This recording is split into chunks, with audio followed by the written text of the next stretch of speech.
You need to notify John, or? just- I can, he has everything. He does, okay. He told me he was calling in. John? Okay, okay, we're all set. I'm gonna call the meeting to order. We have a quorum. Nancy Olson. Nancy Hall. Phil Measy. And Joe Schofield is here. And then on the phone, we have John Grega and Rhonda Ponte. So we have a quorum. Do I have a motion to allow John and Ron to vote in the meeting? So moved. Moved by Nancy, seconded by Joe. All in favor? Aye. Okay. We're ready to. Well, just as long as you continue to be nice. Oh. Meeting's over. Okay. I think we'll start off with, there are no minutes to be approved. That's because I haven't had a chance to review them. I was away on vacation and decided I wasn't going to review minutes while I was there. So we're going to move right to the financial and the budget update. So Nancy, you want to take Okay, us through this? Is this working? Okay. I gave each of you the handout with our fund balances and everything right now. And overall, budget-wise, we are about 132,000 below our budget for year-to-date. Hang on. I accidentally muted this thing. I'm not hearing anything. Yeah. You hear me? Yeah. No kidding. I can hear you. guys. Right there's the meter right there. Oh. Can you hear me? Oh, yeah, okay, John, we got us now? There we go. We're back again. Okay. Okay, can you hear me? John, can you hear me? Okay. All right, our year-to-date budget right now, we're 132,000. Good mic, please. I can't get much closer to it. We're about $132,000 below our year-to-date budget, so we're in pretty good shape. And if you look at the budget itself, you'll see that category by category where we're at. But I guess the main thing we really want to talk about is the budget. And I made a couple of changes that we discussed at last month's meeting, with the primary one being to lower the amount going into the capital reserve from, I think, 363 to 330. We've got some expenses with a pretty sizable increase for this year that I don't see any way around it. The first one being our landscape contract is up substantially because of the additional amounts in the Casella and Prado Boulevard area. So we've got a $17,000 increase there. And then we have a $14,000 increase for the additional guard service that we want during season. Our street lighting maintenance, both in the shared and in our other one, was a little higher than we expected. Wait, was it street lighting? No, in the shared, it was higher.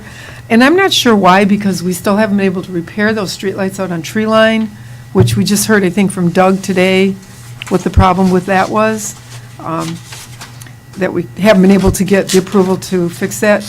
But notwithstanding the hurricane damage, we still had a lot more street lighting repairs than we had budgeted for. So that's up a little bit. So anyway, our overall budget, the increases from last year were about $50,000. And then we're taking off about $30,000 for the reserve account.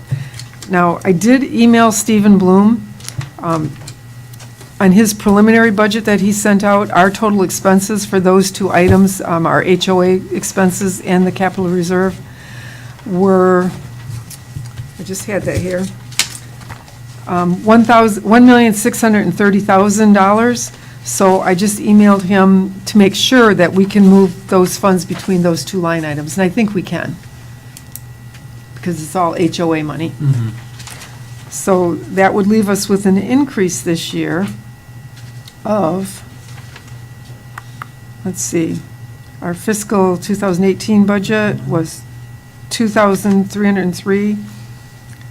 Is this are you reading off a document that we have copies of? Oh, no, that's one you gave us last month. Oh, okay. So for our portion of the budget, though, let's just look at that. Yeah.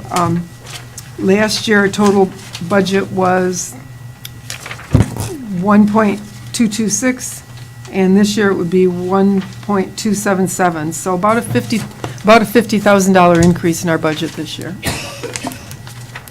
And that obviously doesn't include Ponds. ponds.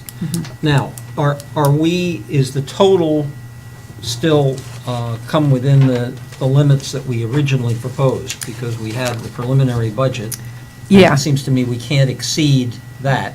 and- Yeah. And we're still good? as Our far as that- preliminary was 1,630,000, and ours is now 1,607,000. Okay, so- So we're about 23,000 below it Okay. from what we originally proposed. And I don't know if we want to bring that down, if we want to take that down. I can send a revised one to Stephen this week, revising it down for that 23,000. Were you able, I certainly wasn't able, were you able to spot any place where you thought we could take it down?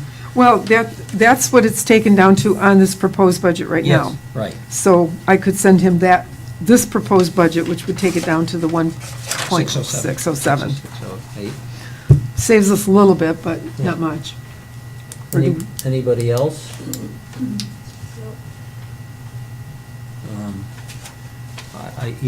I think probably, Try to take it down? yeah, Okay. we should go with that. And this does not include, I know we talked about it, the President's Council this morning, that we have to do all that landscaping on Cypress Grove. That's not included here. Mhm. So do we want to leave that off budget? Well, we can leave it off budget, or we could possibly do a lot of it this year, could we not? We could try. Does it appear from your numbers that we're going to have extra funds this year? It does right now, yes. Mhm. Mhm. So it would seem to me that maybe we could leave it out and And Doug, have you gotten any proposals to do the landscaping on, you mean Cy- Scott? I mean Scott, I don't know why I said Doug. Actually, we haven't, because we haven't removed the dead plant material yet. Okay, Once that is done, we'll be able to go back through and assess really what we need. Scott, In those areas? if you could come up and maybe, and put your name into the record. Scott Charnock. you know. And you need to talk right into the mic because. Scott Charnock. Yeah, I'm right into it. okay, because the guy's Right in. on the phone. All right, Rock and roll singer. all right. So, yes, once we remove all the dead plant material, we'll have a better idea of what we need to put in, and that way we can keep the cost down. Otherwise, right now, we're just guesstimating. So a lot of the plant material along Cypress Grove is dead, so. Now, have we already approved the expenditures to clean that up? In other I words, to believe take the that- dead, to take the dead material out? I don't know, did we have anything in there for that? The initial cleanup was all part of the contract. Oh, it was? Yes, Okay. With a So- Merscape? yes. Okay. Okay. So that was already part of the contract. What's not part of the contract is the plant replacement. Replacement, okay. Yeah, because Okay. they're doing a lot of weed pulling by hand, Yeah. so it's going to be labor longer intensive. than what we anticipated to take, so, as far as time. What's our time frame to get it into this year's budget? Well, we have to expend the money by the end of September. By the end right? of September, Yeah. yeah. So, do you think it's reasonable that Merscape can do the cleanup and get our estimate, and that we can have them do the work so we can bill it in this budget year? Yes. Okay. So we would probably. Should be able to have something in front of you for next month's meeting. Okay. I know they did a proposal for us last year, Yes. and it was around 50,000. Yeah. So that's kind of the ballpark. Okay. Thank I'll you. have them go back and redo it. Well, I still have to walk the property with them. Okay. It is really bad. Oh, it's horrible. Yeah. I can't believe Lennar wants to drive all their prospective customers up and down that street, Yeah. because it Doesn't looks so cost them bad. any money. I guess. Yeah. The homes are selling, and what they're going to say is, well, that's being taken care of. Yeah, exactly. Yeah. Yeah. And unfortunately, of course, we were unsuccessful in our attempts to get them to do something before we before those properties were conveyed. Yes. We were just, that was not successful. Joe? Yeah, Phil, the City of Fort, or the University of Florida Extension Office has expressed that they would be willing to help communities along tree line to evaluate what would be good plantings to put in. And that might very much help us with a budget. Because I talked to Merscape this morning concerning another issue that we'll probably be talking about, but they've quoted putting 3 trees in one area, and Merscape has said, that's too many, just one is needed. So it appears that some of us, including me as a novice, sometimes have bigger stomachs than we could eat, and over-planting is quite a serious issue. So who proposed the three trees? That's in Portofino, and we have Oh, this something- was- this yeah. was- I mean, I just called them up to double Yeah. check on that, because I went over and took a peek. Different issue.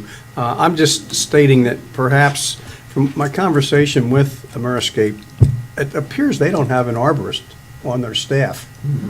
And they just kind of make suggestions, and That's true. I think we ought to do a little bit more research before we just give them carte blanche and approve a budget. I agree. I've dealt with the Extension Office quite a bit, Yeah. and they're very knowledgeable. Yeah, Stephen Brown over there has volunteered to come over and help communities down tree line. He said, that's my job. He's excellent. He's excellent. He is excellent, yes. Joe, do you want to pick up the ball on that? I will be happy to do that. Yeah, yeah. Yeah, I will be happy to Okay. do that. Work with Scott. And work. Yeah, work with- Scott. With Scott and Chris.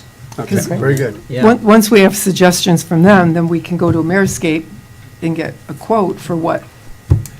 Yeah, Stephen I Brown think that's a really suggests. prudent way to do it, and could save us some big dollars down the pike over the course of a year or so, if we're do due diligence with our landscaping. And they would probably suggest things for the median that will grow well there, because irrigation is pretty iffy sometimes in those medians. Yeah. And they would probably give us good suggestions as to what can I'll be survive happy there. to, I'll be happy to spearhead that. Okay. Yeah, okay, that would be good. Any further suggestions with regard to the budget? Do people agree that we should go in with a slightly reduced number? At the end of the day, Yeah. the big nut is the ponds and the Yes. preserves. Right. And what we do is going to be pretty minuscule, but if we can save a couple dollars. Well, I know last year we had a discussion, because we tried to keep it low. And I can't remember, it might have been John who said, I'd rather start using a little bit of money sitting there in those reserves that we're not using, rather than to keep adding to them. And that's what we've been doing the last couple of years. We keep adding a little bit more to those reserves, because we're always under budget. Mm-hmm. So I think if we can bring it down, we should. And then Yeah. if we end up a little short, have to pull out of those reserves, okay, Yeah. it's not a big deal. We got the money there.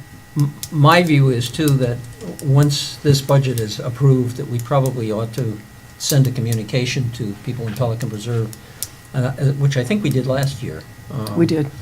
Explaining, why this significant increase.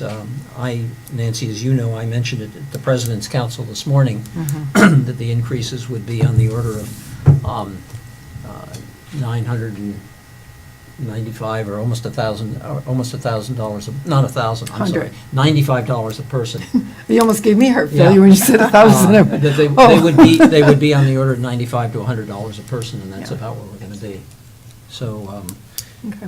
All right, I'll lower these amounts and get this to Stephen. Okay. But I have another question that I want to ask. The worksheet, this Excel spreadsheet that I used to do the budget is one that came to me, and it's been around forever, and every year I just update it. And I'm redoing it for next year, because when I save it, it's such an old version of Excel, I always get a message that it might not save right, and sometimes it doesn't, and I have to keep going back and fixing the formulas. When I try to save it into my new version, there's too many versions in between and it won't do it. So my question is, do we still want to keep like a column for, do we want to keep the main budget and the Grove budget separate? Is there any reason to, now that we've taken things over, or should we just do a budget for, a single line item for landscaping rather than main, Cypress Grove in total? No, I agree, now that, I would say that we could, combine them. Combine them? How about others? Absolutely. Yeah, I don't say, John and Ron, any problem with that? Okay, No, not at all. okay. Okay, yeah, And then on the combined one, we haven't been doing anything other than base budget either, yeah. where before we used to have the wall budget there. So that'll make the spreadsheet a little more manageable if we can cut out a column here or there. Okay, All right, I've got it all set up, now I just have to finish the columns across. okay, all right. Anything further, Nancy, on financials or the budget? I don't think so. Okay, so, you might want to start thinking about a letter that we could send out. I've got, and I can send, or we can use the letter we used last year as a kind of a template, I think, Okay, because it has a lot of background explanatory material that we probably would want to repeat. okay. And then, and if you don't have that, I think I have a copy of it that I can send to you. Okay, yeah, go ahead and send it to me. And I think, that'll make it relatively easy. Most of the background material is there, and it'll just be the paragraph explaining why the increases occur. And I assume we'd wait till the final budget is Oh, approved yes, by- yes, yes. I think- by the CDD, I because who think- knows oh, what yes, they're going to do. Exactly. Can we let Scott sit down? Huh? Can we let No, I'm Scott next. sit down? Yeah, go ahead, Scott. I'm next. Soon as you're done, I'm next. I'll just stand. Well, as long as you're still there and we're still a little bit on the budget, I sent you that email asking you about the gateway water. Do you know anything about that yet? I do not. Okay, I'll have to get back with you on that. okay. Nancy, do you want to just Explain it? Explain it, because a couple of us were in on the Okay. discussion, but not everybody was. There were some invoices from Gateway that went to Castle Group, and they showed up on our listing of invoices, but then they were removed. And I asked Scott if they were something we were eventually going to be responsible for, because they're irrigation to do with the Prado neighborhood, and I couldn't tell if it was the That common one- areas. Now, that one, I did send you an email on that we did some investigation. Prado, it was for that $54 invoice? No, not that one. It was for another one? Yeah, there was, I think, about 6 invoices for Gateway Water, Okay. and they were in a separate account all by themselves, and then you guys had grayed them out and said you took them out of the total, but I had just asked you to check and see if that was something we Yeah. were going to become responsible for. No, if they've been removed, no. That's going to go to the master. Okay, Yeah. It had to be a coding error, but I'll validate that. okay, I'll get back to you. okay, thanks. Anything else on the budget or No? financials? Okay, so we will then move on to, Scott, to your report, and, All right, we just have a couple items. The first item in your packet is a proposal for the cul-de-sac in Portofino. Now, there's 2 of them that are in there that are being proposed by the neighborhood association. And the president wanted to consider upgrading that island going forward. And as you recall at the last meeting, it was requested that we go back and ask Ameriscape for a replacement of light plants. So the one estimate in front of you for $2,600 is replacing the plants in that island for light plants. that's all. That's it, Mhm. $2,600. Now, the one that they revised and gave to Chris was for $10,455.50. Now, you say they revised, the neighborhood? Yes, Mhm. Portofino Neighborhood Association. Okay, So that's what they want to replace it with. And I think it was, this P-PAC's direction was, we would consider replacing with like plants, anything on and above that would go back to the neighborhood association. That's the way we've always operated. Yeah. Okay. Yeah, So we just need to know how to respond back to the neighborhood association. And Joe, you had a comment on Yeah, this the too? $10,000 is already outdated from what I recall anyhow. Mm-hmm. The two quotes for $12,000 and $10,000 are past acceptance. The quotes are not valid. The dates were out, are beyond the 30-day acceptance. But again, that's up to the neighborhood association. problem. That is not Okay, us. okay. I'm only addressing the 2,600. Okay. 2,600, I went over and took a look at that cul-de-sac and actually walked into it and contacted Ameriscape. And I asked them about the three trees that they have in this quote. And I agree, the community probably asked for them. The comment I got from Ameriscape when I said, is there room for 3 trees, is no, there's not room for 3 trees. I looked up what a Hong Kong orchid is, that's a 30-foot tree. And it's considered an ornamental tree to put in the yard to make the centerpiece of your landscaping. The island that's there, the cul-de-sac, is basically sized for 1 tree. And that's what Ameriscape suggested to me. Javier this morning told me that. I asked him if I could use his name at the meeting, and he said certainly. I said, which tree would you pick, a live oak or a Hong Kong? He said definitely the Hong Kong orchid. So I would recommend that we approve for 1 tree, not 3. I would, And so we get to take about $900 out of that quote. Is that right, if we did that? Yes, yes. And again, that was not in discussion as Yeah. far as what the trees would be or how many of them. This was, there were 3 trees in that cul-de-sac. It was only to replace 2. like for like. Yeah. Right. Yep. And I understand their viewpoint. Yeah. It's also, I think most people would agree that WCI overplanted to begin with. And I told Javier, I'm just going to make the comment, it's up to all of us to vote for it. So I'm just giving my perspective on it. Nancy, you have a bit of a stake in this.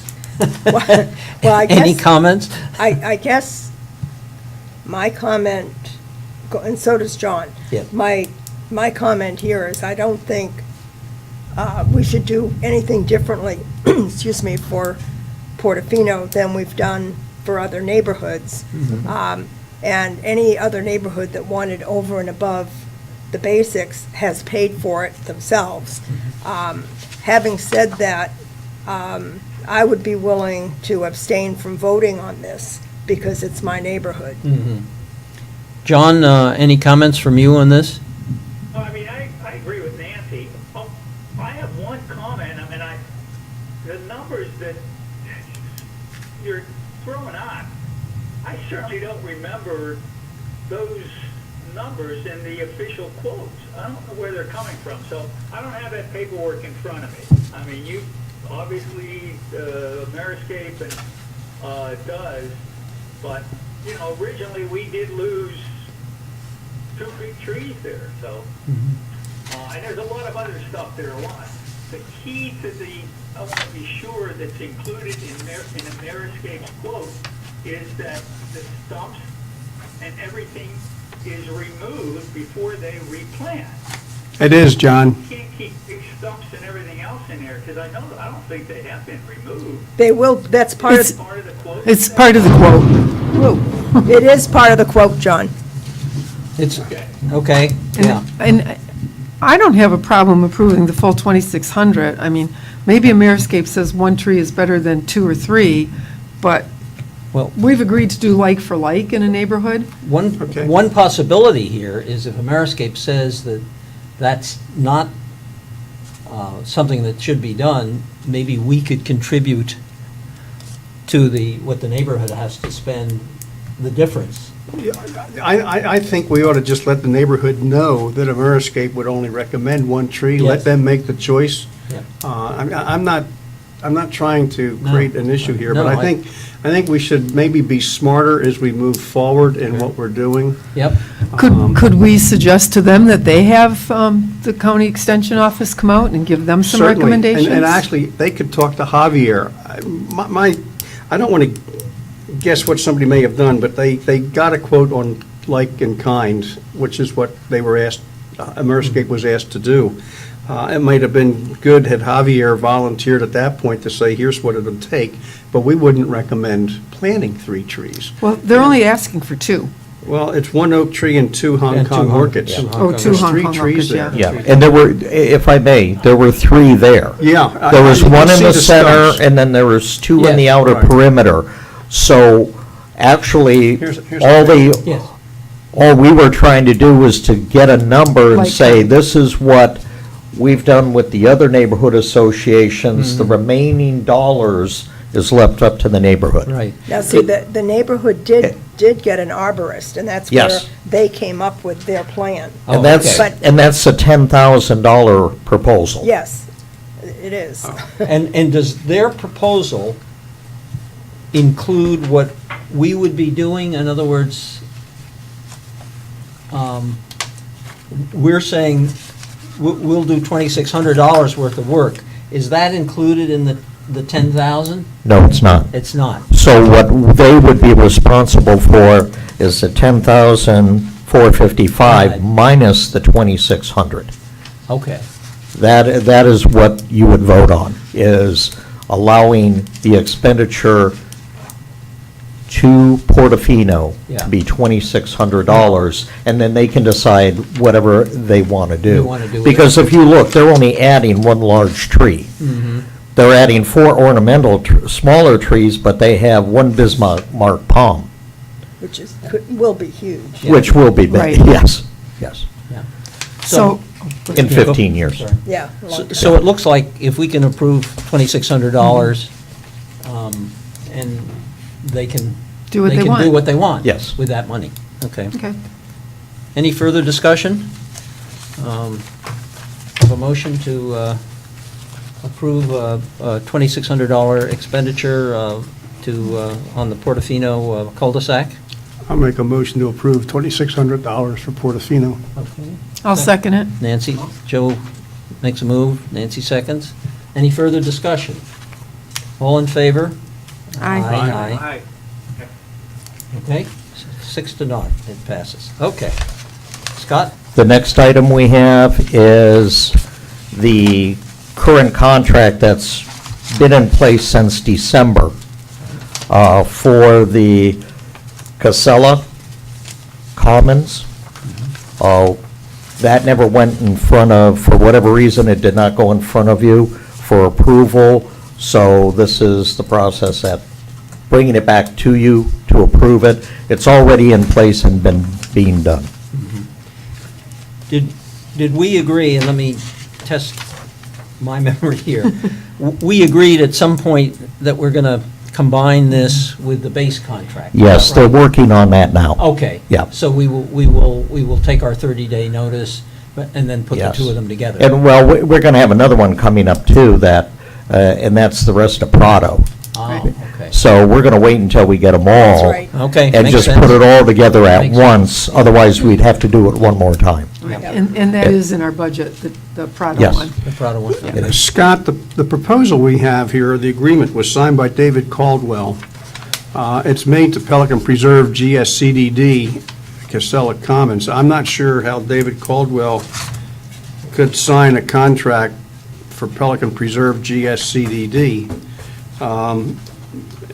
Additionally, there's no dates on this at all. It says this agreement is dated blank date to blank date and commencing on a date. There's a lot of missing information here, including the Ameriscape signature. Yes. So is this a valid No. document? This will be, once you approve it, and I go back to Ameriscape and get their copy with the signature. Okay, so This what's, is what I have on file. Yeah. okay. It's not the right one, but it is a item that you can look at. Yeah. And it is the, For reference it is the then. amount we're getting. And off it is the bill. amount that we're being charged. Charged, and Yes. and it has all the Yes. things, the For, requirements. for whatever reason, once David Caldwell signed it, Yeah. and it went back to Ameriscape, they did not return us with the signed copy with the dates executed. So, I They would might do have- They that. might have returned it to Lennar, and we just... They might have, but I do have to track it down. Okay. Yeah. Joe, any No, other no, I comments just, on that? I think we had kind of settled on the amount. Anybody else, comments?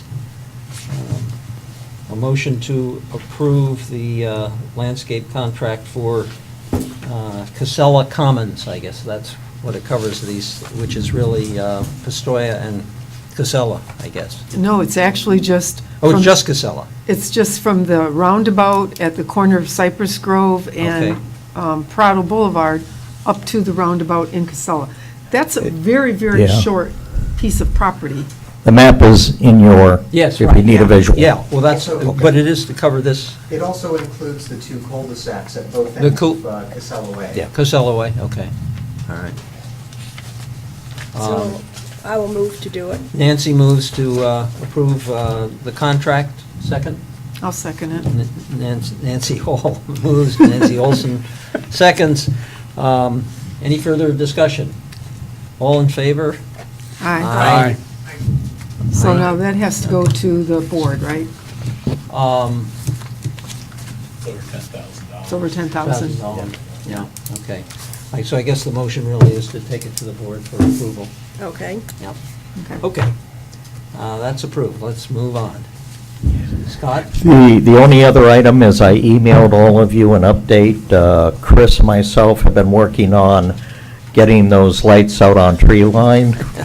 And we have a little more of a drama and a few more steps that I have to go through. But we're going to work with our vendor to get through that. But just so you know, the county would not send or provide a letter of approval. We still need to get a right-of-way use permit and post a bond and a few other requirements. We're going to work with the contractor to do that, and, you know, that's primarily because we don't have that interlocal agreement. If we wait on that, we'll be looking at April of 2019, so we're going to take the quickest direction. Do we have an estimate for the repairs? Do you recall what, I couldn't give. it was already approved, Okay. so I it's been a while, though. I guess what I don't even know if I should ask this question, but a couple of years ago, we replaced those, and I don't think we went through all of this to get approval to replace them. And now all we want to do is repair them. We should have just repaired them. But That's all we want, whatever happened is, we just, in the past, it just may not have been done correctly. Because there are easements that we're crossing that require this interlocal agreement, so. And these interlocal agreements, Chris, I seem to recall that there was an interlocal agreement involved with Lennar for work on the wall, is that right, or for taking? I believe there was, and it's Yeah. not so much repairing the lights, it's doing work in their right of way. It's more an insurance and liability, because if you have a big truck up there changing light fixtures on a pole and somebody hits it or they get injured. And we just didn't bother to deal with that when we replaced them. Probably Yes. not. If you get a little closer to your microphone, so. Oh, sorry. So John and Ron can hear. And was that because we were dealing with WCI then, and they might not Probably, have and they made might an have issue gone of out and it? done it as a developer. Okay, Yeah. okay. Okay. And that's really it. Any That's all I more- have. Any more questions of Scott? Scott, thank you very much. You're welcome. Nancy, we'll move on to anything more on the bonds? There's a little more on the bonds. Unfortunately, I didn't get a chance to hear back from Danny. He was going to talk with Bob to clarify a couple things, but the group of us looked at the three items that Bob had said he wanted to spend money to do, and the only one that it was clear that everybody agreed we could do was the last pond that needed aeration. The other two items, one is and this is complicated, but the berm behind Viadana, the question came up about what kind of permits were needed and what kind of impact would happen if the berm was put in and we redirected water and it impacted somebody else. So there's more study, if you will, that has to be done there. And then there apparently were overlapping permits done too, so there's still, from a legal standpoint, a little bit of a mess. We thought we were close, but we're not quite as close. And then the pipe under the town center, without Danny talking to Bob and knowing what specific pipe they were talking about, some of them are the responsibility of the CDD, and some of them are the responsibility of Lennar. And what we didn't want to do is pay to do something that was not a CDD responsibility. So Bob was going to hopefully clarify that part. And that's the last update I have. Okay. A couple of these things came up at the President's Council meeting this morning. Yeah. One was the berm behind Viadana, and apparently there are all sorts of, you're then tied up with the South Florida Water Management District. Right. And it's not a simple process to get that done. And you now say that there's a possibility that there could be some liability if it didn't. If they put the berm in, Yeah. and then that redirected the water flow, and it redirected it, and it impacted somewhere else in Viadana or another community. So they need to have all of that done, squared away first, anyway. Okay. And, so those things, I guess, are ongoing. The other thing that apparently, at least from what, I'm not sure we're discussing exactly the same thing, but from what Terry Lalio had to say at the meeting this morning, they are already looking at unclogging the Under the town center? under the town center. So I had a sense that Lennar was probably kind of picking up the ball on that. I hope that's the case, Yeah, because it seemed, Bob and I, at one point, had thought that was Lennar's responsibility, but when Bob put it on here, it made it look as if it might be the CDDs, and so that was a question that got raised in the discussion, and it got bounced back. Okay. Any question of Nancy? Okay, if not, we will move on. GSCDD board meeting. Joe, I think your report was very nice and complete. Question I have, and it may have been in the report, and I may have forgotten it, have they made, and maybe Chris can help us out, has a decision been made? I know that we decided to negotiate with Tetra Tech to be the engineer and to go forward. Is that negotiation still in process? Yep, we're working on the draft contract. We'll be bringing the draft out at the meeting next week, and then we'll go to the Tetra Tech people to look it over. We haven't changed it that much. We've attempted to put some performance standards in there on the contract and fine-tune a few things that we had questions and where charges were and that type, but it'll be wrapped up by the first week in August. Imagine, that's our plan. Good. Good. And we have one other thing that'll be coming up too, is the district's annual audit. And it's nice they could get it to us by the first week in July. But typically, they've just had, the auditors have sent it in, and then it came to the board, and okay, we accept it. And I asked the auditors to come in and make a presentation, and I'm putting together a lengthy list of questions to ask the auditors, and especially in regard to like reserve funds and funds that are earmarked. How do you guys account for this as the auditors? And so if there's any financial questions you have coming up or ways to look at things or separate it, now's the time to start thinking about it, or ask me, and I'll include that. Okay, and that'll be at one of the CDD meetings? Yes. Okay. And we had. I'd like to go to that meeting. Yeah, and we brought up an issue because typically when you have utility funds that are water, wastewater, and irrigation, and you have a connection fee or impact fee you have to pay for that, it's split into 3 accounts. Well, it ends up back in our bank, so to speak. It's all just one amorphous pile of money. Well, how do you look at your capital spending and what money you've got when you don't know if it came from the irrigation, the water, or the wastewater side? And that's some things that even in the last rate case, they made a recommendation to the management company to establish these restricted funds, and it was never done. So, as it was explained to me, an auditor is a good one, the best insurance company a board member can have. And I think it's been a little neglectful, and I think we need to get those people out here and find out what they're doing and ask them some questions and make sure what we're asking them to do, it not only goes through to the management company, but then the auditors are looking for it. We had $36,000 in bad debt that hadn't been paid through the utility operation, and they had, it was sitting in an account. And I said, where are you guys on that one? It's been sitting in there for 5 years, no recommendation to write it off, no. And so when they wouldn't get it paid, they'd just take that bad debt and move it into this account. It just grows and grows. Oh, that's crazy. Yeah. Well, Yeah, I guess this could have an impact on us because of our reserve situation. It seems to me we've got, you're talking about an amorphous pot of money.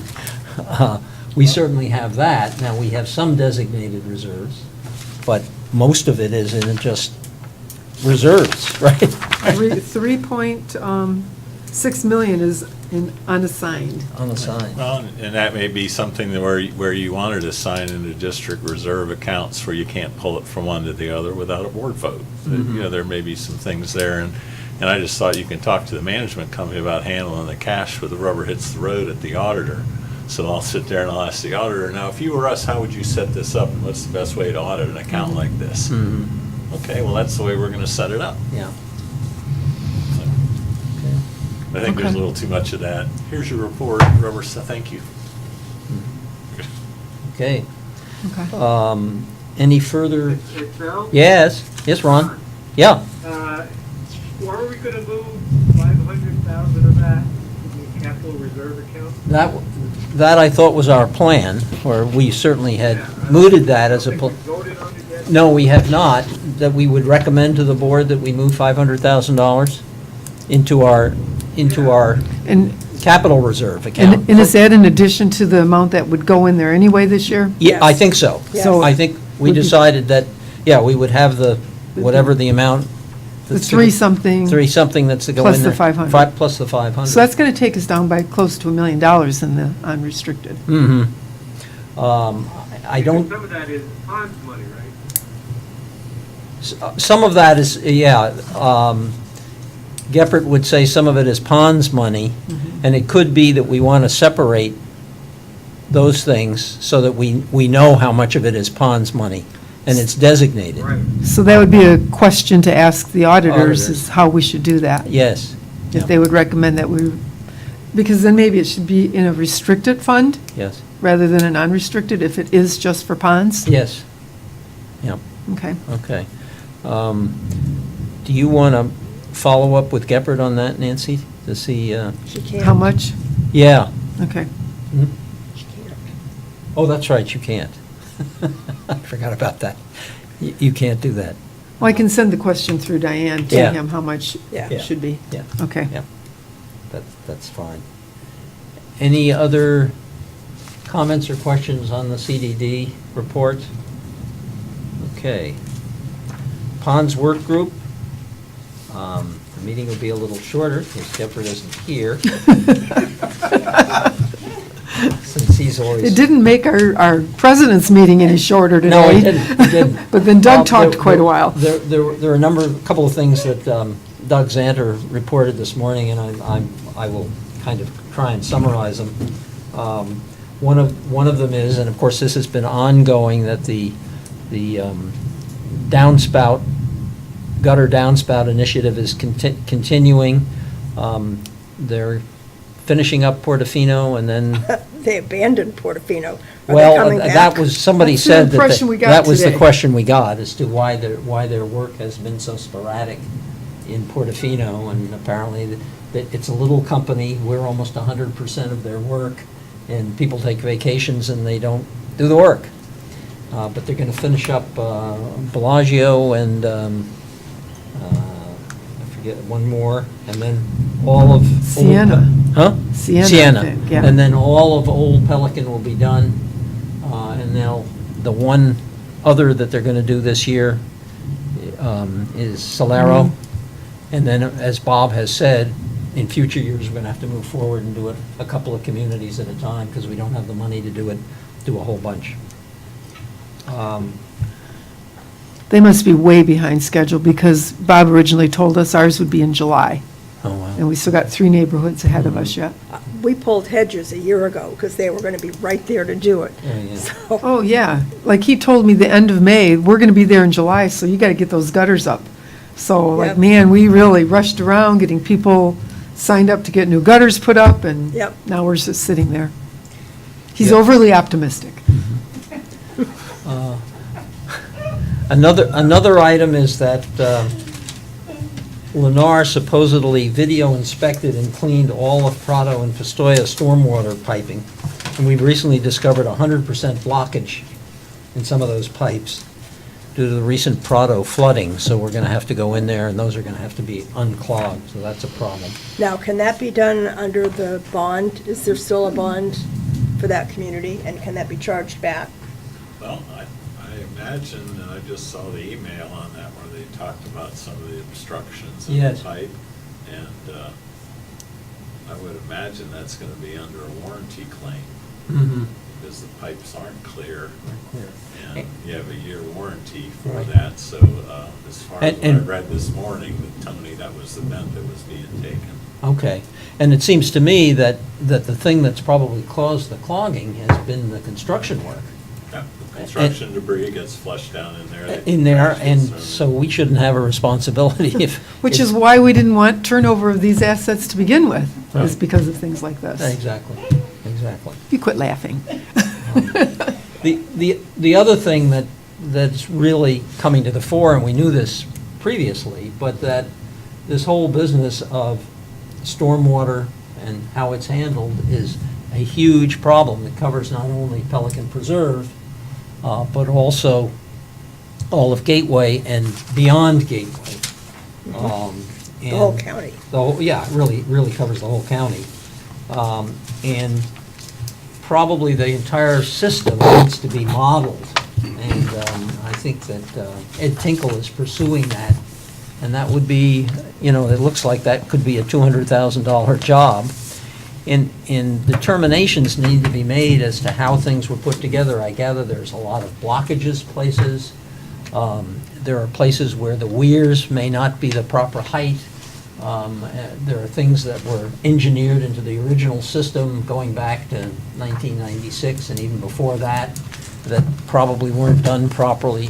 All of that needs to be determined as to what needs to be done in the system. Chris, maybe you have further comments Yeah, on I'll that. just expand on that. We had a presentation at the last board meeting where we basically had some inspectors go through and fly drones from Stony Brook all the way to the 6 Mile Slough and look at all the different conveyances, and people are always talking about the storm drains or the storm drains. Well, what about these channels between these lakes?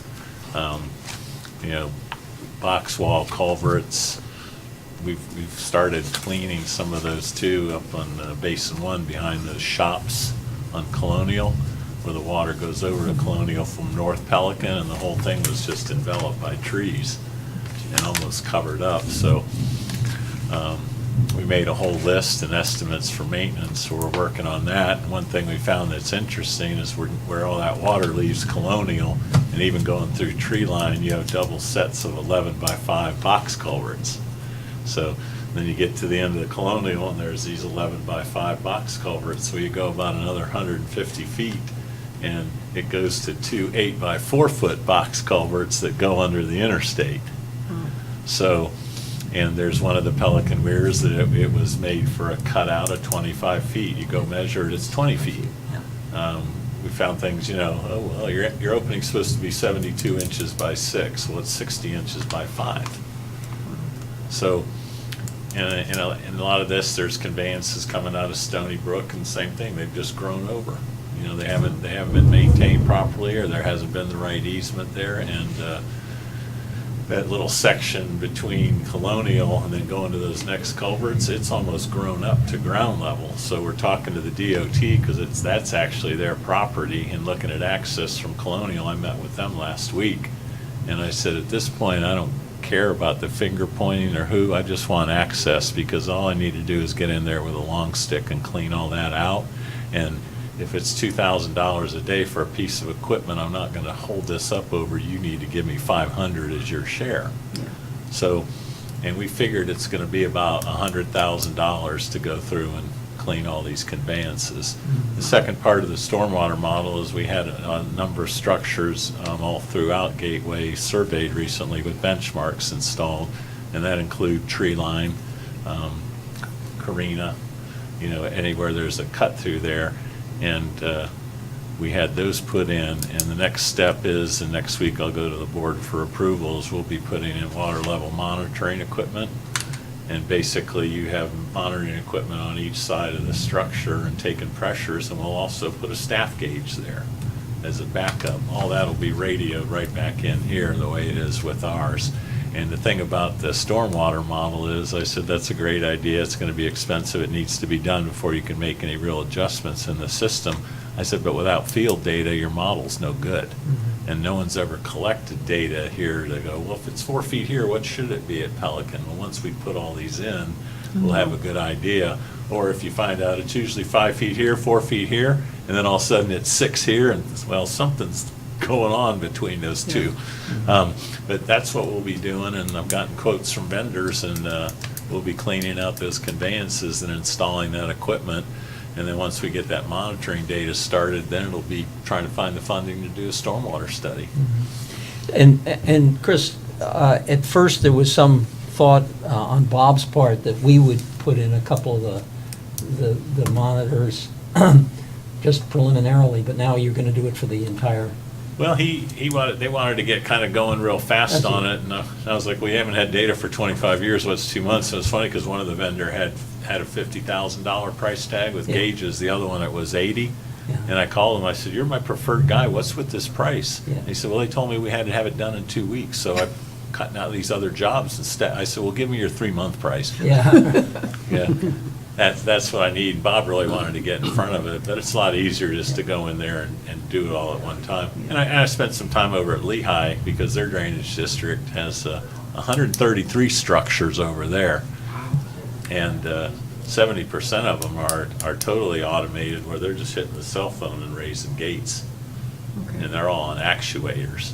And they can sit there on their cell phones and look at the levels, and, like I say, all the data comes in, and it all goes into artificial intelligence and tells them, hey, when it's stacking up here, you need to open these gates, or. And that's what you want to put in for us, is a system like that? Well, at least a system that we can adjust, and if you have a storm coming up, you can start lowering the system prior to the storm. Okay. Because as of right now, everything's just gravity, and you can't. You can't. So if we had that ability, just, okay, 2 weeks out, week out, let's drop it. And we did that last time, and I kept dropping the water till it started staging up in Pelican. Thank you. And then I went and I shut the gates, because it was 3 days before the storm, and I figured it'd take another day or two for that water to move through the system and past Pelican. And they were asking me up here, why don't you leave those gates open, get rid of that water? I go, that people downstream won't appreciate Won't that. appreciate Does our water end up at 6 Mile Slough? Yes. So then it keeps on going right out to the Right bay? out to the bay. Yeah, and if you, if you looked at the hurricane and Daniels Road and the crossing coming out of 6 Mile, and I went by there almost every day, there was about that much space between the top of the structure and Daniels Boulevard, so that was that close to flooding. Well, at the slough, the boardwalk was underwater, Right. and under the building was all underwater. Right, so when all that water's Yeah. stacking up, it's just Yeah. stacking up backwards, but that's really the thing, is that I want to get the system working as well as it can right now, everything cleaned out, everything running the way it works, and then start looking at some of those improvements. And the ones that are easy, I mean, we're going to go out there with a concrete saw. It's supposed to be here. fine, and I'm meeting with the Water Management District tomorrow to ask him if he wants a letter mod to do it, because those 5 or 6 instances, we're just gonna put it in and say, here's what we're gonna do. So you are working with South Florida then on? Yep. Okay. And you're going to be presenting that white paper of the Eds to them? Or? Yeah, they have it already, and basically, they brought that up to Hampton. You know, Hampton's like, well, we want to lower the water, and as I said to Jim Brand, well, where's the water go? Yeah. I'll tell you where it's going, so you want to dry up Hampton, but, Yeah. you know, it's the whole system. They can't just think of it for their neighborhood. Mhm. Now, within Gateway, did I hear that you're also cleaning pipes and all of that? Yep. Those guys let a contract for that, and they also put $500,000 in the budget next year to do it, which, you know, that was a huge increase. And at the last meeting, they talked about covering that with reserves. So it'll make the increase less of a bite. And I said, yeah, but you need a continual program. That's right. But you know, when we started looking at all that Gateway, going through all the plans and putting together bid documents for that, as of last week, we were up to 37 miles. Wow. So you go clean 37 miles of anything, and Mhm. Okay. I have a comment. Christopher Hagan of ORCO gave a really great presentation at the Gateway CDD meeting, and he has everything on a PDF format. It's very technical, probably more than any of us would understand, but it is here for our review. Perhaps Mr. Geppert might be interested. But I think the bottom line that came out of that was Gateway's going to do a lot of work. Chris is going to try to get into that access and clean that area out. Colonial isn't interested in doing anything to help anybody because for some reason, they're higher ground, their buildings are higher than we are, so they don't have any financial stake or issue with it. But I think Bill Guy put it best.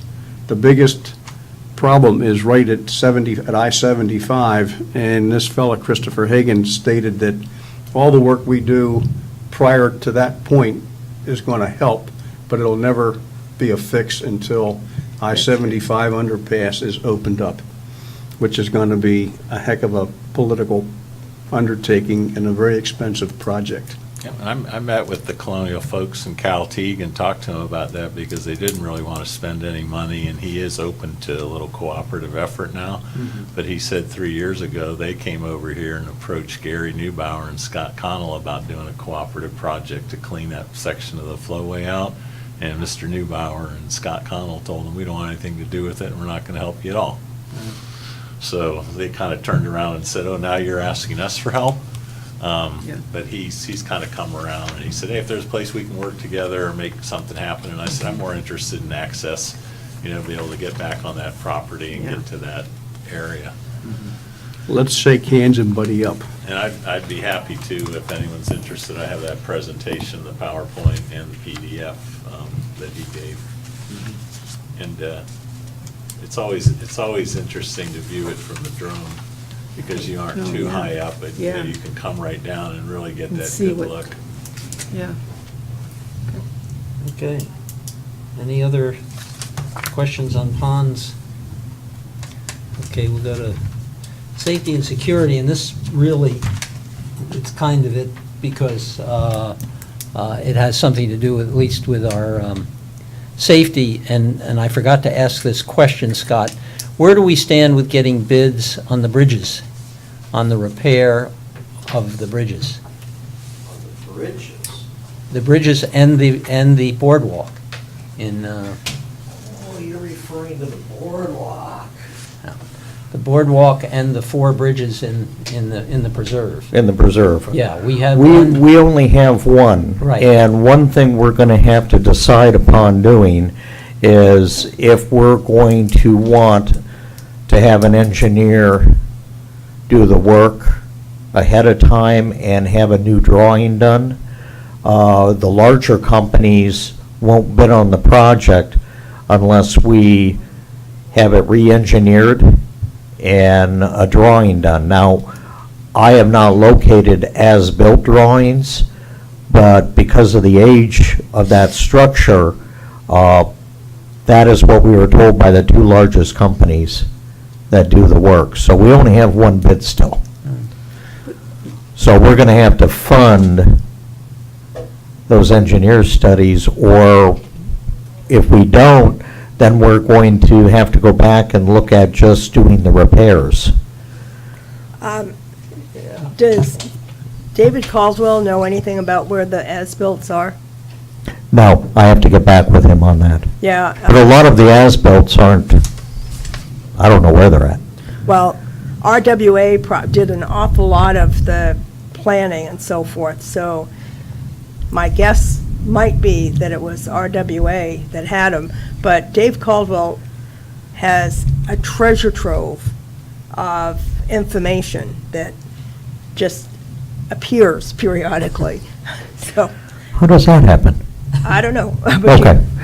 What I'll do is I'll follow up with David again on that and see what I can find, and then go back to those vendors and see if that drawing John, hang will on help. just a sec. Drawings for Pelican Preserve. John is saying that the city may have. The city? I don't think so. Yeah. Nancy, Years ago, I got some amazing drawings from the city. Well, maybe. Preserve. Maybe, but uh-huh, Yeah. well, I guess it's. I got work to do still. That's another place to check. Right. Yeah. I guess I'm a little disturbed, I guess, now we're talking about having engineers.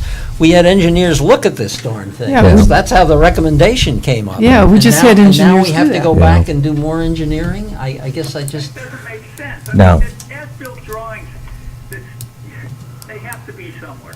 They really do. It just requires myself to do more investigation. Okay. Let me do that, and I'll report back to you. okay. Tony could send you in the right direction too, I bet.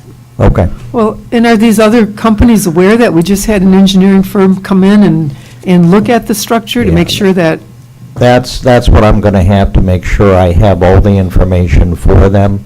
So that was just the emails that I picked up. okay. So I'll have to get involved in that and have that taken care of. Okay. Okay. But that's a big dollar amount for replacing those structures, Yes, so. I know it is. You know, I mean, just the repairs were going to be $150,000 Yeah. from the initial bid, and the replacement, it was going to be over $500,000. So 560, I think it 560, was, yeah, yeah. 560. But, you know, we're spending money on repairs every year. Yes. And we'll keep doing that. If we go the repair route, that's just going to be an ongoing expense every year. Yeah, and the number they gave us, I guess, involved using non-wood products, which Mhm. would Right. last better. So we still have a lot of work. We have a lot of work to do on that, and also, the association's going to have to decide if they want those to be walking boardwalks or golf carts allowed on them, Mhm. because that's going to be wear and tear. Well, you know, I agree that the golf carts are wear and tear, but the railings are just as damaged as the boardwalk is. Yes. And there's no golf carts up on the railing, No. and some of those railings are like that. I mean, Yes. there's boards just Mhm. sticking up at angles. So, I don't know, but I guess the original documents do say no golf carts in there. Correct. So, I mean, that's just something that, long-term, it's not addressing what we're talking about now, but it is something we're going to have to look at long-term. You won't make the sales force real happy. They like taking people through there on their Oh, golf I'm not carts. telling the sales force anything. At this point. That is clearly a very fraught issue, which we have discussed at the Safety and Security Work Group. Because not only the salespeople, but people who were sold as a result of that. Yeah. It's, I It's was an taken it's through an there on a golf entitlement. cart, and a gator pointed out to me. yeah. Yeah. Okay. And they're friendly, too. They're friendly. Yes. They're Disney gators. Drive through it now? Yeah, Yes, you right. should. Okay. Put some speed bumps in there. Yeah. John, thank you for your recommendations as to where as-bills may be, and so there are a couple of other possible sources that Scott can check. Safety and Security Work Group, a number of things to report to you. We have the results of the survey we took, and Interestingly, as you may recall, there were 3 questions on the survey. The first involved where the golf cart should be, and there were 3 choices. One was that they be required to stay in the curb lane. That received 16% of the votes. There was another one that said, keep the current rule in place, which is you're supposed to be in the curb lane, but it's not required. That took 28% of the votes, if you will. And a requirement that the vehicle stay in the, or that the golf cart stay in the vehicle lane rather than going into the curb lane took 56% of the vote. So we're going to discuss it at Safety and Security Work Group, but we think you may have coming before you in another meeting or two is a suggestion recommendation that we go back to the board to get them to change their, what they came up with as far as the golf carts are concerned. Our feeling is that we made a unanimous recommendation to them, which they did not approve. And the vote to approve the recommendation that was made, 3 of the 4 people who did it don't live in Pelican Preserve, have never seen how golf carts operate in Pelican Preserve, and we find that to be troubling. There's another issue. Yeah, I would suggest that we invite the GSCDD board members that have never been in Pelican Preserve who voted on that to look at what's going on. And Ed Tingle apparently went over, excuse me, about a week or so ago and indicated at the GSCDD meeting that he didn't think that we were following the rules very well and wanted to know if we had been advised. And I told him we had been. I didn't want to go any further. Right. I left it at that. Well, we have advised people what the rule is, and Haven't told them to follow those rules. right. So I think we have some arguments. Another one of which Joe came up with subsequent to our initial one, and that is that the curb lanes on Cypress Grove, as they're currently drawn, are not even 4 feet wide. Correct. So that's another arrow in our quiver, I think, to go to the board. So we will definitely consider doing that. And it was suggested at the president's meeting this morning, and I think it's a good one, should have done it before, that when that discussion comes up, that this room ought to be full of people from Pelican Preserve. So we'll look at that. Joe, did you measure Prado Boulevard? I know you said they don't have a final coat, and that might be why they haven't put the lines in. But did you measure it? I didn't measure the width of the street, no. So we- It looks, I have no idea how wide it is compared to the other Compared to, like, Cypress or Grove. Pelican Preserve. I would assume they're about the same, because I think there's the same guidelines or rules that govern how wide the road's to be. So is Cypress Grove the same width as Pelican Preserve? They just painted the lines differently? I didn't measure the width of the road, I just measured the bike lane. My thoughts were, they have to be the same. And they're not? And if they're not, it doesn't matter how wide the road is, the bike lane should be consistent, Okay. and it wasn't. Okay. The other results of the other 2 questions on the survey, one had to do with the trap gate as to whether it should be removed or retained. And that vote came out just about almost 50-50. 50% say it should be removed, and 50%, just slightly under 50%, say it should be kept. We will be discussing this at Safety and Security Work Group and have a recommendation for you. I would just say that at the present time, as you know, for a few weeks, the trap gate hasn't been up at all. And there is some expense involved in it, and running it is somewhat of a problem, I think, for the Securitas people. So I think our leaning may be to just remove it. Do we get to vote on spending money to fix it? It's in our budget. Yeah, we do. We do. And talking about fixing gates, the last question, as you remember, had to do with the exit gate. And the choices were to leave it closed at all times, and that got 14% of the responses. The second alternative was to do what we're doing now, and that is leave the gate open at busy times and during the days, during the week, but to add to that, opening the gate on weekends as well during the day. And that got 28%. And then the current practice, which is to leave the gate open during weekdays and during when there's heavy traffic, for example, when there's been a big event at the town center, and 58% of the people felt that it should be handled that way. So we'll be coming back to you with recommendations concerning those.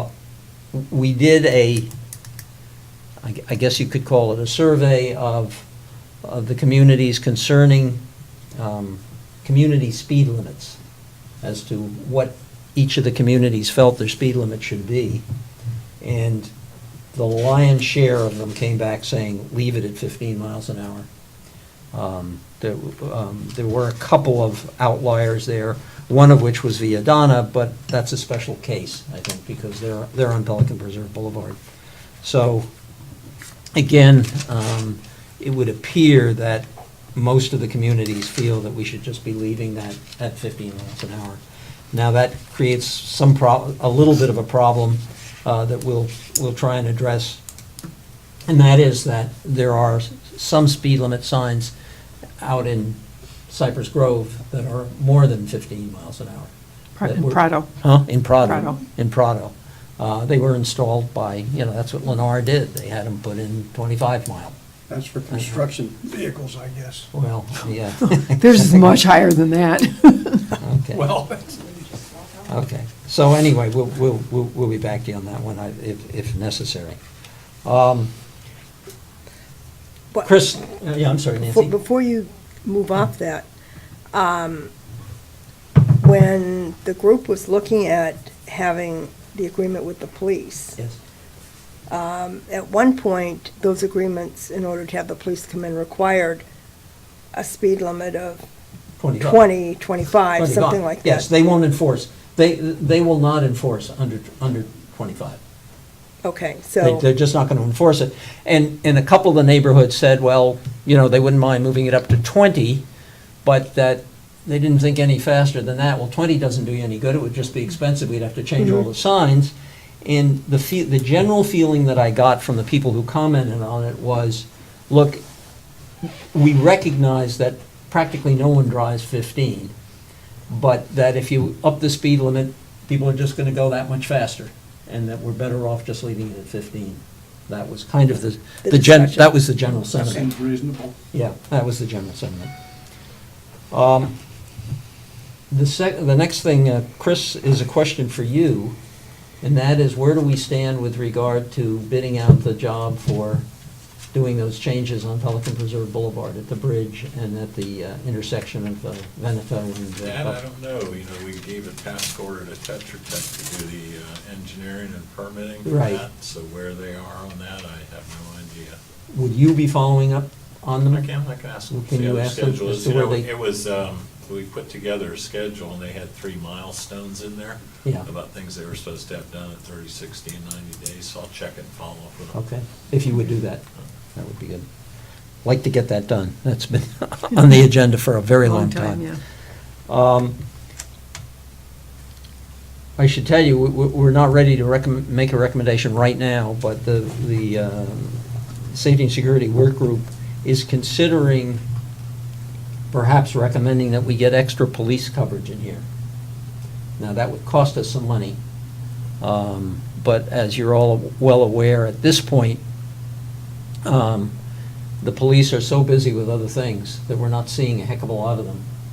And our feeling is that maybe if we get some extra police coverage at certain times, maybe for a limited time period, we're considering all of these things. It might be helpful, because I get continuous, and I'm sure all of you do, continuous complaints about people speeding in here.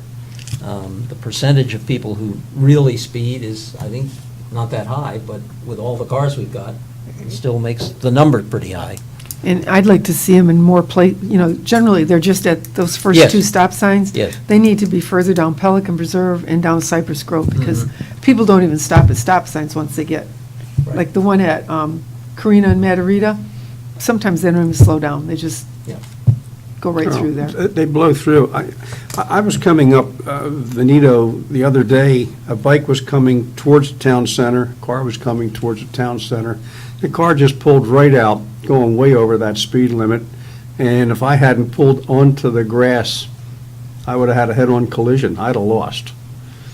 But, I mean, that road Is a bad one. is That- horrible. That's and- one of the other things we're looking at, is what we can do to enhance safety on Veneto. And also particularly at the intersection of Veneto and Vicenza. Yes. Because for the Vicenza people coming out of that intersection, it's deadly. We're thinking of perhaps recommending a three-way stop there. Now, when I brought that up this morning, Terry Lolio said, "Oh, what will that do when we have a big event coming out of the town center?" And it would Put slow a things- cover over it. It would slow things down. Just put a cover over it. Mhm. Just cover it up so people can have free flow. Or have somebody out there directing traffic at that point in time. Yeah. When Yeah. concerts You know, ending. When just when I have lived in somebody out there Illinois, we directing had streetlights that would go out during storms, and they had stop signs that folded up. Mhm. And they would unlock them and put them down so people knew that it was a four-way stop or a three-way stop. Storm went by, or they got the lights working, they put them back up and Okay. just worked a different way. That would be something, I don't know what the legalities of that would be. Yeah. Sure there are some, but Mhm. why not do that? Okay. So we're definitely considering that one. The speed humps in the preserve have brought on a lot of complaints and issues. And that was something that we didn't have any control over. It was done by Lennar. There's golf in- cart tracks in- around them. all. Around them. So we're going to perhaps try and dig into that. They aren't mine, my wife won't drive that road anymore. Oh, a friend of mine said she almost got thrown off her bike on it. Those speed bumps are designed for a car, not a golf. Not a bicycle. Not a golf cart. Well, we plan to get into that to figure out what. They're dangerous to bicycle riders, too. Well, Yeah. Sienna didn't want golf carts or anything else on them, so I That's right. imagine they're going, yay. Yeah, oh yeah, they are. It was done because Sienna insisted on it. Yep. That was the reason, and it was part of the agreement that Just put Lennar. out the president's name and address. Yeah, right, okay. Okay, so those are the things that the Safety and Security Work Group are currently working on. Any questions or comments? If not, we'll move on. John, you want to talk to us about Exhibit B? Well, everybody should have seen it, and are there any comments? Let me work with that rather than, Okay. I mean, this is a working document that will constantly be changing as new things are turned over. But I think it's pretty accurate at this point. Phil, you had some comments, you want to? Well, you responded to them, John. I'm satisfied with Okay. your responses. You know, you made a couple of little changes as a result of my comments. And the final one, I believe it should be in your package, is that correct? Yes. Okay, does anybody have any comments on them, or is there any concerns with any of the owners, the maintenance, current funding, et cetera? Anybody? Do we want him to clarify the cul-de-sacs and roundabouts? There was my comment on the, I don't know that it's necessary. John, my comment, and again, I seem to have confused people every time I make this comment, but No, I understand where you're coming from, and is it needed to have a separate item? I don't know that it is, but I'm wondering whether you should say cul-de-sac slash Roundabouts. roundabouts, because it covers them both, right? Yeah, we could do that. Yeah. You know, they are slightly different. Well, how many roundabouts do we have? I believe we have 3. 4. 4? We got one at Casella, one going into Casella, Casella. one down at Prado, and you got one going into Palazzo. That's right. Right, Okay, so all the, I'm fine with that, that's a good idea. okay, You say cul-de-sacs slash roundabouts? yep. They're all handled the same way, basically. Yep, Right. okay.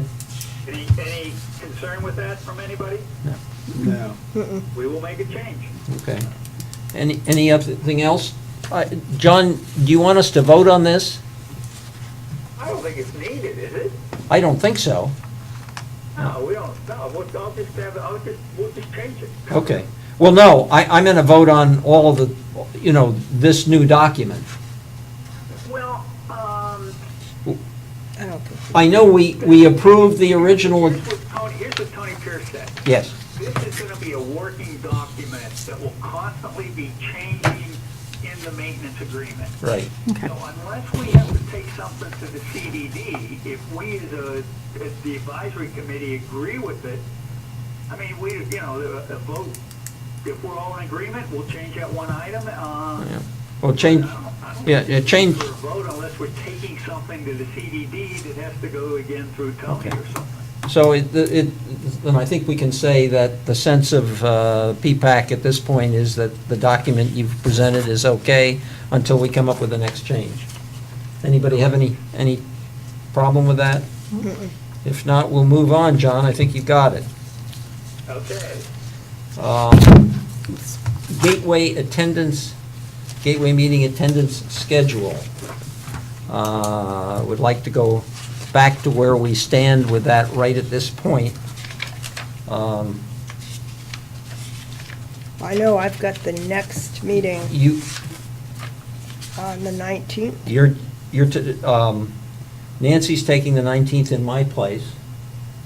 I've got the 2nd of August, I believe. So I've we, got the second meeting in August. August, which is the 16th, is Ron, right. Yeah. The September meetings, someone have a calendar? I didn't bring one. It's, what, August? September 6th. September 6th, right? September 6th, And 20th. 6th and 20th. Yeah. Any volunteers for those? I can do either one, I think. Joe, okay, we'll put you down for the 6th. And the 20th, I can't do it, but is there anyone? I can probably Do do it, it. We're going to okay. be gone for a week in September, but I don't think it'll be that week. Okay, we'll put you down, Nancy, and then you Okay. can get If you have somebody a else. problem, call me up, Nancy. Okay. Okay, And Chris, I'd like to go to the one when they're going to have the auditors there if possible, so Okay, I'll find can you out. let us know when that is? And when will they approve the final budget? Do you know what meeting that would That's be? all, well, 23rd, we're working on it isn't it? right now, but it's August 17th, 17th. public hearing, August 17th? 16th. Okay, public hearing, yeah. Yeah. So Oh, after date that, it 16? becomes- okay. And of course, like you, they've set their maximum, so now they're just looking at, if they Yeah. want to cut anything, Okay. change things around. Okay, Okay. This letter that we're going to do to the Pelicans, I know the district sends out a blanket letter to everybody too. Do we need to coordinate what we're sending out with what the district sends out? Well, ours is basically correspondence that's legally required. Here's your notice. It's probably not quite as friendly and in-depth as your letter is, where you go into line items and things like that. Ours is more just a legal notice to say, yes, we've complied, each of these strap numbers have gotten the notice. So, I would like to send a letter out similar to what you do from the CDD side, because a lot of people don't like the bureaucratic language of those notice Mhm. letters, Well, but I it was doesn't I have think- to be coordinated. Well, I was thinking about coordinating at least timing of it. it seems to me our letter should go out after the official, Immediately after though. immediate. last Immediately same after, day. so that So if will they're you- upset. Will you keep us posted on? Sure. So, And, get that letter out. And, Okay. and I think we can do ours through the, probably through the Alliance Yeah, email have Carol system. send it out, yeah. And I made a solicitation to all the HOAs if they wanted our staff to come talk to them about the budget. Mhm. Make a presentation or anything like that. it seems to help it for the public hearings, because then you don't have as many people coming in there and asking questions that are very simple Good to point. answer. And most of the time, people aren't so annoyed as they're annoyed by things that they don't know what they are. And once you take the time and explain to them, like we were talking about, hey, we're gonna charge you 50 more. Well, what for? I'm like, we're gonna have a storm drain cleaning program. For that? Okay. You know, so try to get out there and beat the bushes and talk to the folks. So right now I have 3 of the HOAs lined up. And I'm just sending them out emails, asking them if they'd like me to come. On the schedules, I have a question, since I haven't been to a meeting in a while, that we talked about, and Phil looked at me, so I presume that he thinks I'm going to bring this up. So the Ameriscape contract that's over the 10,000, is that something that will be on the next meeting agenda?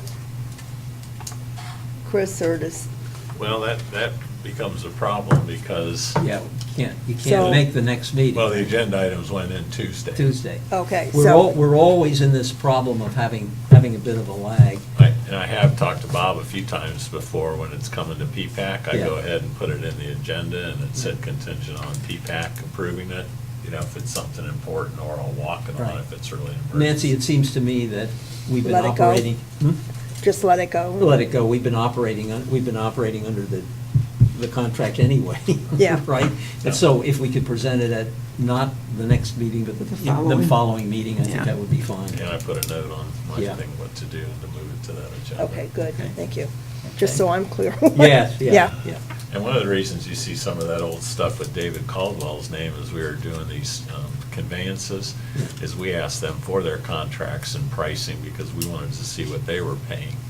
And in a lot of cases, we asked the vendor, hey, we'll hire you, we hold the Lennar price, and they were like, oh, okay, so that's why you see some of that stuff there.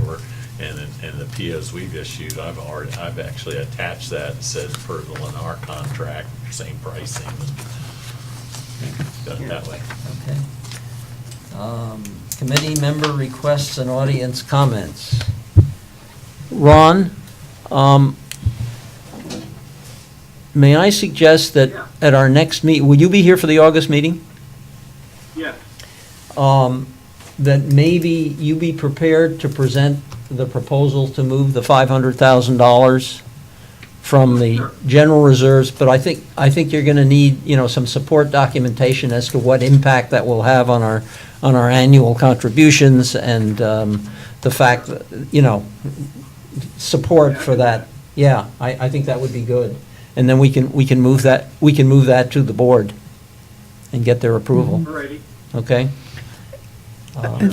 I just wanted to comment to Scott that I was glad to hear Securitas this morning saying that we're going to see some new faces, because just since our last meeting, I've had some very specific comments from neighbors of things that have happened at the front gate. Yeah. So I'm very glad to hear that they're bringing in new Yeah. people within the next week.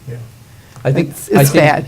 Jason Turner made it, just for the committee's information, Jason Turner made a report to the presidents this morning and talked about what he's doing, and he's already has considerable turnover going on in the in the personnel, which I think will bring additional discipline, and he's also gonna make some recommendations to us for perhaps, electronic things that we can do to enhance security within the community. I thought one that was very interesting was the one where he said, when it reads the license plate, it immediately goes into the database for the police, and if it's a known felon or somebody, they'll know that they've come into our community. Oh, wow. Yeah. I thought that was And really, he's talking about, yeah. Scott, do you want to? If I may, one thing we didn't cover today is, one thing about Securitas and some of these larger companies, they also provide associations with the technology, the hardware, the camera systems. I'm asking them for a proposal on that, because the association has always owned the equipment. To do that, normally it's a 3-year contract. The good thing is they're responsible for everything. The bad thing is if you ever decide to terminate the contract, you better be ready, because they're gonna come in the next day and pull everything out. So there are some advantages to it, but I'm asking Jason to put that together so we may consider that in the future. But basically, in the past, when I've worked with Securitas, if you pay for the service, they provide the technology. So, And he said in some communities, the police would almost like subsidize it because it was a benefit to them too. yes. Yeah. So there's a lot of things that haven't been explored yet with Securitas, so hopefully all the changes in their upper management in this part of Florida will benefit us. Well, I'd hate to have to go out and put it out to bid again, so. oh, I agree, and, That's but that's the guy before Jason, I mean, I made the same complaints to him every month after month, and nothing happened. Construction trucks still coming in the front gate, you know, month after month, and he'd say, I'll take care of it, and he never did. I, Okay. at least seeing Jason so far in action, I think we're going to see some Some changes. here. Yeah. He's already making changes in personnel, and he's going to make recommendations to us of things we can do to, Yeah, and I've talked to people from other communities who say Securitas is very good, so I think our issues had to have been with the personnel we had. He has a new gate supervisor. The guy's name is Christopher Lopez. Mhm. We've got Yep. lots of Chris's here. But apparently, he's a guy with considerable experience and is going to really shape things up. Yep, really shape things up. Any other audience comments, committee member requests? If not, the next meeting will be the 9th of August. I entertain a motion to adjourn. So moved. Seconded, the meeting is adjourned. Goodbye. Gentlemen, thank you for joining us down will there. not be here next Ron month. and John. Bye. Thank you. Okay, talk to you again.